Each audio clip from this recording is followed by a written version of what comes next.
Welcome to Kenton Teaches. Enjoy the video. You start by confirming the fault and preparing a clean workspace.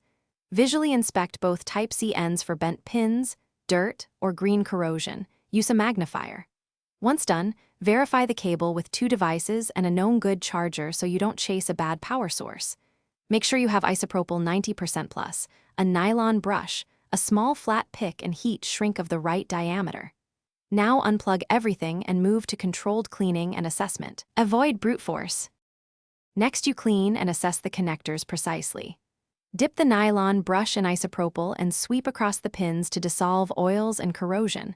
Allow full evaporation. Once dry, use a small flat pick to carefully realign any bent pins. Move 1 pin at a time under magnification so you don't break the contact. If you see cracked plastic or exposed solder joints, prepare to replace the plug with a micro solder repair kit or a pre-wired Type-C replacement plug.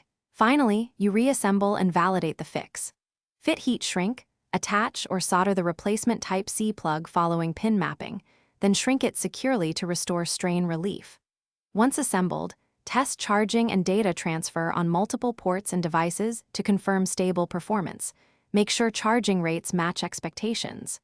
If you still get intermittent connection, reopen and inspect the near strain relief section for micro breaks, or try another replacement plug.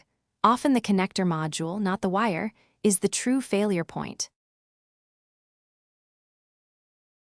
Thanks for watching. Please subscribe if this video was helpful.